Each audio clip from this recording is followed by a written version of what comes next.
मैंने अपना शिकवा तो कभी नहीं किया। यानी जब मैं 5 महीने जबरी तौर पे लापता रहकर वापस आया तो मेरे घर कासिम सूरी का भाई आया सिर्फ, या इक्का दुक्का लोग, और कोई भी नहीं आया। हाँ, सराजुल हक साहब, मौलाना सराजुल हक साहब जो हैं, जो जमात इस्लामी के अमीर थे उस वक्त, वो मेरे घर आए थे। और मैं अब आपको बताऊंगा और कौन कौन आया था तो आप लोगों को गुस्सा चढ़ेगा, लेकिन ये उस वक्त भी जो अपोजिशन जमातें थी, जो लोग इस तकलीफ को बर्दाश्त कर रहे थे, वो नहीं आए, उनमें कोई भी नहीं आया। मैं हैरान होता हूं कि ये लोग कहां से सोचते हैं, मुझे हैरत होती है।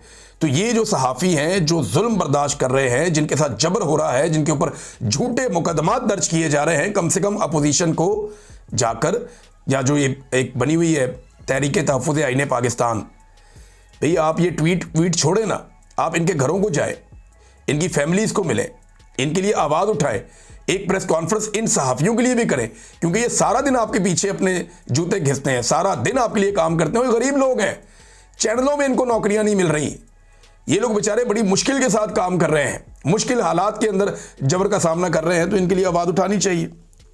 नाज़रीन, GSP+ स्टेटस, इसके हवाले से एक खबर है मेरे पास, मैं आपके साथ शेयर करता हूं। यूरोपीय यूनियन ने जो खबर आई है, ये शहजाद पराचा साहब ने खबर दी है, और वो ये कहते हैं, ये जर्नलिस्ट हैं, कि यूरोपीय यूनियन ने पाकिस्तान से GSP+ स्टेटस जो है, इस हवाले से कुछ पेशरफ्त की है और उसके बारे में 100 से ज़ायद सवालात पूछ लिए हैं। ये सवालात पीका एक्ट के हवाले से हैं, इंसानी हकूक़ की खिलाफ वर्जियों के हवाले से हैं, मीडिया की आज़ादी से मुताल्लिक़ है। यूरोपीय यूनियन पाकिस्तान में सियासी माहौल, ख़ुसूसी इमरान खान पर सवालात पूछने से गुरेज हैं। सियासी मामलात पे नहीं पड़े, बाकी मामलात के ऊपर उन्होंने सवालात वगैरह किए हैं कि पाकिस्तान के अंदर इंसानी हकूक़ की पामालियाँ हो रही हैं। तो ये GSP+ स्टेटस, देखें, सवालात के जवाब तो पाकिस्तान के पास कोई नहीं है। जो जुल्म इन्होंने पाकिस्तान में कर छोड़ा है, ना इन्हें इस बात की कोई परवाह है, क्योंकि जब तक अमेरिका का आशीर्वाद है और इसराइल पाकिस्तान से राज़ी है, तब तक इस किस्म के स्टेटस पाकिस्तान को मिले रहेंगे, कोई ऐसी प्रॉब्लम आएगी नहीं, इन्हें कोई ख़ास मेहनत करनी नहीं पड़ेगी, बस ये सिर्फ अमेरिका को एक टेलीफोन किया और बात बन गई। नाज़रीन, ये जो जुल्म पाकिस्तान में एयरपोर्टों के ऊपर हो रहा है ना, ये हद से बढ़ चुका है, और अब बेशुमार लोग हमें ईमेल्स कर रहे हैं, बेशुमार लोग हमें व्हाट्सएप पे मैसेजेस कर रहे हैं, बार बार टेलीफोन करके पैगामात भेज रहे हैं कि हमारे साथ बड़ी ज़्यादती हो रही। 8000 अफराद को गुज़िश्ता चंद दिनों में इन्होंने ऑफलोड कर दिया और उनके पासपोर्ट के ऊपर ऑफलोड की ठप्पा लगा दिया कि जनाब ये अब ट्रैवल नहीं कर सकते बाहर। ये जुल्म किया इन्होंने पाकिस्तानियों के साथ। कई लोग जिन्हें ऑफलोड किया गया वो गए दूसरे एयरपोर्ट पे, वहां पे उन्होंने बातचीत बनाई, पैसा वैसा खिलाया, वो निकल गए। अब ये बाकायदा रिपोर्ट किया जा रहा है मुख्तलिफ रिपोर्टरों की जानिब से, और लोग खुद भी बता रहे हैं कि हम पैसे देकर पाकिस्तान से निकल रहे हैं।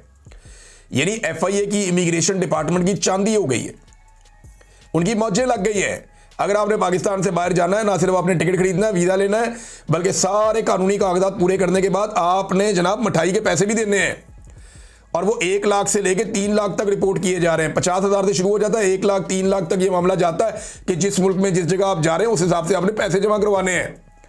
बेशुमार लोगों के टिकट के पैसे ज़ाया हो गए। लोग अपनी ज़िंदगी भर की जमा पूंजी खर्च करके बेचारे टिकट लेते हैं, वीज़ा लेते हैं, उनके कानूनी पेपर पूरे हो जाते हैं, वो एयरपोर्ट पहुंचते हैं, उनको कोई ना कोई बहाना बना के वापस ऑफलोड कर दिया जाता है। तो अब लोग पहले या तो सिफारिशें कराते हैं या वो कोई बंदा ढूंढ के पैसे वैसे दे के फिर निकलते हैं पाकिस्तान से बाहर। तो ये तो नाज़रीन चांदी हो गई वहाँ पे, और ये हुकूमत की एक घटिया पॉलिसी है। यहाँ पे कुछ लोगों की जो शिकायत हैं, वो कह रहे हैं लोग अपनी ज़िंदगी की जमा पूंजी जमा करके जहाज़ का टिकट ले रहे हैं, जिन मुल्कों में जाना चाह रहे हैं उन मुल्कों ने उन्हें वीज़ा दिया हुआ है। सवाल करना गुनाह और हराम है, लेकिन इसके बावजूद क्या बताया जा सकता है कि FIA किस चक्कर में, किस बुनियाद पर, किसकी आशीर्वाद से इस रियासत के शहरियों के साथ इंडिया से भी बदतर सलूक कर रही है। एयरपोर्ट पर नौजवान बच्चों के रोते हुए वीडियोस देखकर कलेजा मुंह को आ रहा है। सर फजर के वक्त की कसम है, इन मजबूर, मजलूम, बेबस और बेकस लोगों की बद्दुआएं आप सबको ले डूबेगी। इन तमाम सहाफ़ियों और एंकर्स को शर्म आनी चाहिए जो हर कुत्ते बिल्ले की चूं चां पर प्रोग्राम करते हैं, लेकिन उन्हें यह जुल्म दिखाई नहीं देता।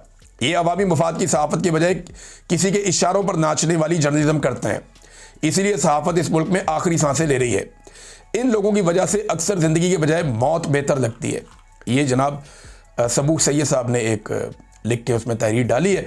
अब एक और जनाब दुबई में मुकीम है नदीम सफदर साहब, वो ये बता रहे हैं आजकल पाकिस्तान के एयरपोर्ट पर मुसाफिरों को बिला जवाब ऑफ लोड करके उनसे नारवा सलूक रखा जा रहा है।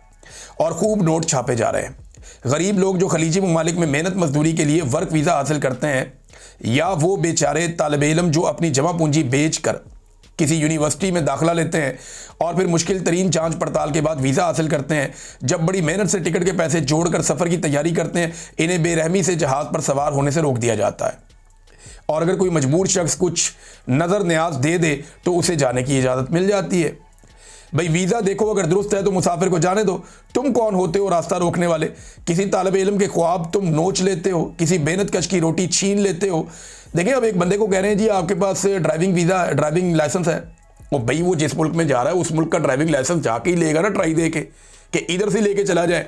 और अगर पाकिस्तान का लाइसेंस है भी तो वो तो वहाँ चलता ही नहीं है, वहाँ जाके उसी मुल्क का ड्राइविंग लाइसेंस लेना पड़ेगा।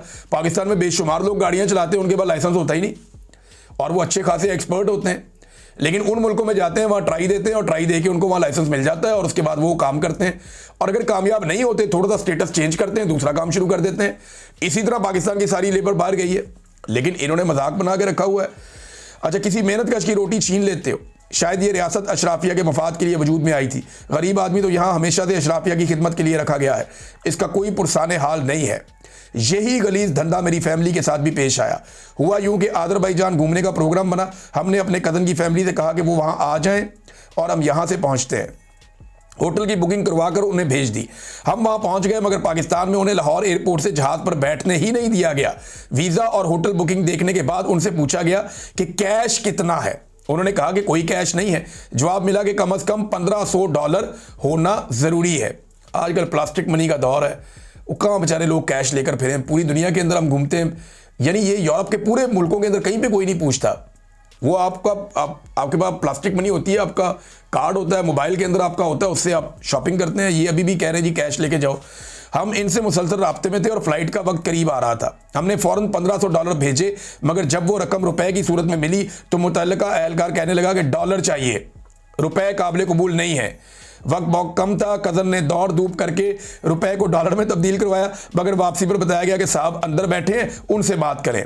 जब उन साहब के पास पहुंचे तो उन्होंने कहा कि फलां शख्स से बात करें। बस वक्त बर्बाद करने के बहाने बनाए गए ताकि फ़्लाइट निकल जाए, और फिर फ़्लाइट निकल गई, टिकट ज़ाया हो गई। अगले दिन नई टिकट खरीदी और किसी के ज़रिए उनको सियालकोट एयरपोर्ट से क्लियर करवाया गया। बाद में FIA के डायरेक्टर को यह सारा कुछ बताया गया, मगर किसी ने तवज्जो नहीं दी। रियासत अब गल सड़ चुकी है। जो यहां से निकल सकता है उसे निकल जाना चाहिए, और जो बेचारा यहां रह गया है वो एक ऐसे जबरी कैंप में जिंदगी गुजारने पर मजबूर है जहां वो अशराफिया की खिदमत करता है और उनके ऐशो आराम के लिए मेहनत करता है और इनके बच्चे पालता है। ये मुल्क नहीं, एक पागलखाना बन चुका है। अगर यहां से निकलने का मौका मिले तो फौरन निकल जाना चाहिए। ये नाज़रीन लोग कह रहे हैं, अंदाजा करें आप। अब तक के लिए इतना ही। अपना ख्याल रखिएगा, अपने चैनल का भी। अल्लाह हाफ़िज़।